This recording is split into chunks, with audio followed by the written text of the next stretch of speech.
suster, ibu bapak, saudara-saudari, orang-orang muda, anak-anak yang saya kasih dalam Tuhan kita Yesus Kristus, selamat pagi untuk kita semua. Apa kabar? Bisa senyum sebentar? Suatu gejala umum di mana-mana, bahkan bukan hanya umat tapi juga kami para imam, selalu berjuang untuk kelihatan jauh lebih muda dari umurnya. Rambut dicat, wajah dirawat agar kelihatan glowing, atau tubuh dijaga dengan rajin berolahraga. Semua itu baik. Namun satu hal yang mesti kita ingat, ternyata rajin berdoa dan rajin berekaristi juga mampu membuat diri kita selalu kelihatan sehat, awet muda, memiliki aura kekudusan. Apakah kita mau seperti ini? Mau kelihatan selalu awet muda? Mau? Nah, caranya sederhana, sering berdoa dan sering merayakan ekaristi. Kita bisa lihat dari kesaksian hidup para santo dan santa, terutama jasad dari santo dan santa yang sampai hari ini tetap terjaga utuh oleh Allah.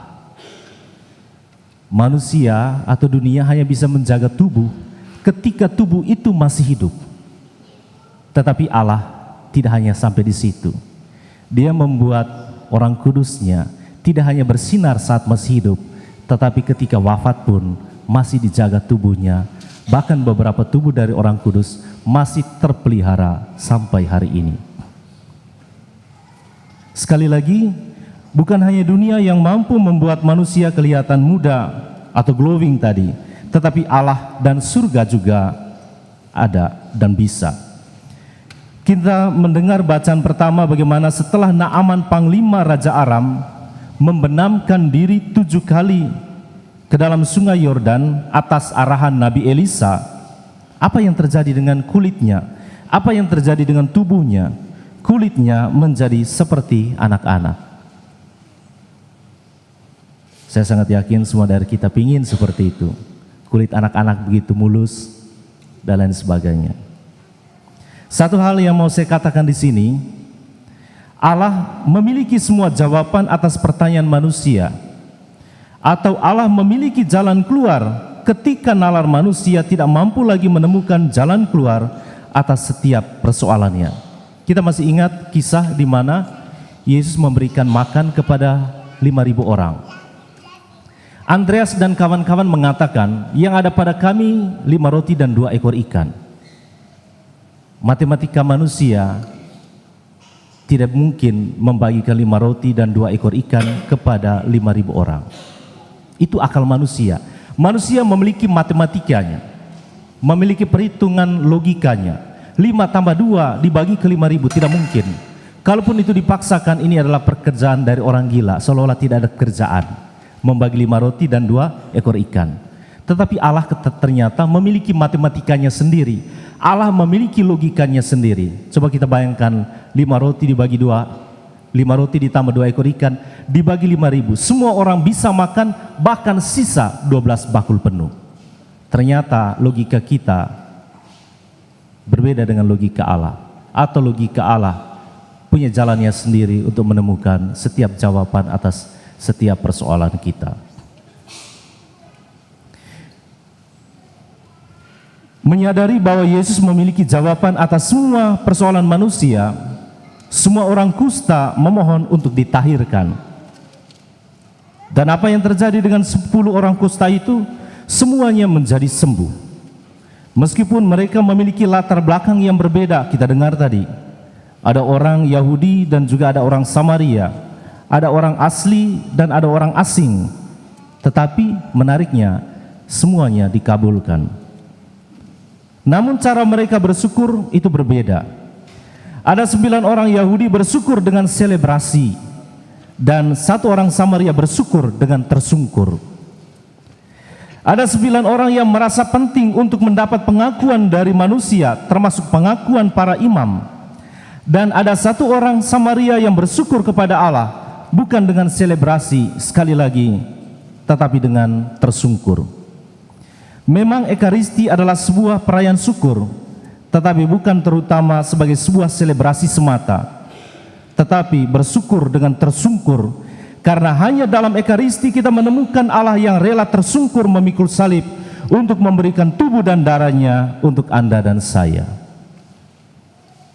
Untuk apa Tuhan rela tersungkur di bawah kaki salib, di bawah kayu salib? Untuk apa Tuhan memberikan tubuh dan darahnya? Jawaban yang paling sederhana, agar tubuh dan jiwa kita diselamatkan. Banyak dari orang Katolik merasa bersyukur itu sesuatu yang mahal. Tunggu sukses baru bersyukur. Tunggu punya uang yang cukup baru bersyukur. Ingat seperti Nabi Elisa yang tidak mau menerima pemberian Naaman yang telah sembuh. Allah juga demikian. Tuhan tidak butuh seberapa banyak materi yang telah kita kumpulkan atau seberapa banyak materi yang kita siapkan untuk diberikan.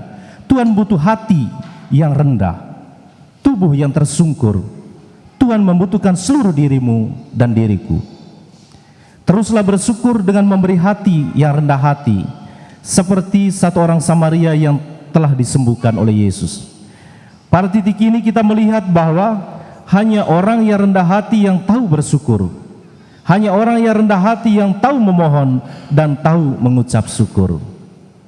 Jangan pernah berharap ada orang yang angkuh untuk senantiasa bersyukur.